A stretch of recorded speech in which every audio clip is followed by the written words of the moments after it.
Now at this point, it's pretty safe to say that I personally have either used or looked into every single stock market brokerage across the entire horizon over the last several years while building out my 7-figure dividend growth portfolio, as you see right here on the screen. And although for the most part, most of these different brokerages get you to the same place, you're able to buy stocks, you're able to sell stocks, you're able to even trade options on most of them, I do have a unique perspective when it comes to which brokerages are my favorite and least favorite, because like I said, I've been investing for several years now, and I've invested well over $1 million of my own personal money.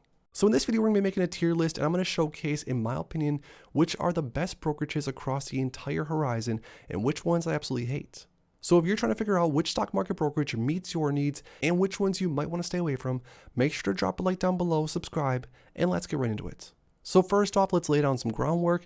At the top of the list, we are going to have an A+ tab. We're going to have an A, a B, a C, a D, and an F. Now, A+ is going to be only the stock market brokerages that I absolutely love, that I've mostly found no issues with at all. And then F are going to be brokerages that I would never use or most likely stay away from.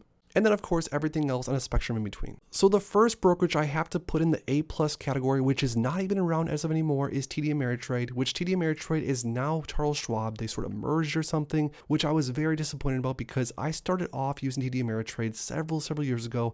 I love the Thinkorswim platform, which technically Thinkorswim is still around, but it's all sort of under the Charles Schwab umbrella. Now, it doesn't really pay for me to talk too much about TD Ameritrade because, like I said, now it's Charles Schwab, but TD Ameritrade, all in all, across the entire board, was my all-time favorite. Another brokerage that's one of my all-time favorites, but I'll have to put it behind TD Ameritrade just slightly, is Fidelity. Fidelity is a brokerage that I opened up just a few years ago, and honestly, it has most of what TD Ameritrade always had to offer, which is what I liked about it. The trading interface on the web app is pretty decent, but again, nothing compares to that of TD. But all in all, if you're looking to open up a brokerage that has a pretty decent usability, and honestly is not too technical from day one, I would definitely look into Fidelity. The next on the list would definitely be Charles Schwab in the A category. Still not as good as TD Ameritrade in my opinion, but Charles Schwab, just like Fidelity, is pretty easy to use. It does have some complicated aspects. They're there when you want them, but overall, plug and play, Charles Schwab is a great brokerage to go with. They're honestly one of the largest names across the entire market, if not the largest also, which definitely helps me sleep well nights. Charles Schwab, in my opinion, is a great brokerage to trade on. The next broker I have to put in the C category is none other than Robinhood. I know that Robinhood is very popular, especially among young Gen Z traders and investors, and although I myself opened up a Robinhood account I think 6 or so years ago and still have it open today, I don't really do much in it anymore. Probably the least trustworthy app in my opinion out of all the other apps, and that's because just in my experience, when I had issues, when there was craziness going down in the market, I tried to contact Robinhood, ask questions about my personal portfolio, etc., and I never got a response back, or if I did, it was some automated response. And for that reason alone, Robinhood at least deserves to be in the C or D category, just because when your hard-earned money is invested into a platform, you should be able to get customer service when you need it. Now, I think since then, they've done things with their customer service to make it better for investors, but for those reasons alone, Robinhood's in the C category.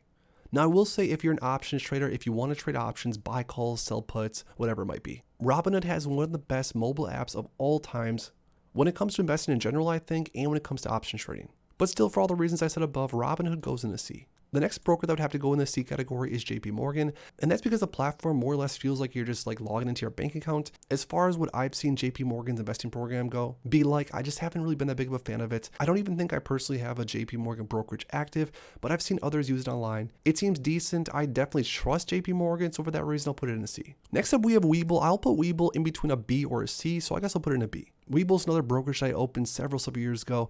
I still use Webull to this day.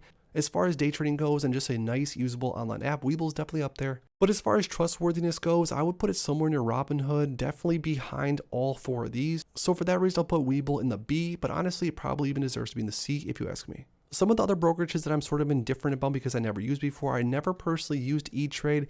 I never personally used whatever this one is. I never used that one, never used this one. I personally never opened up or used Vanguard's brokerage, but I know Vanguard is sort of one of the best to do it. So even without using Vanguard's brokerage, I'll put in the A category and definitely recommend if you're a long-term investor to look into that platform.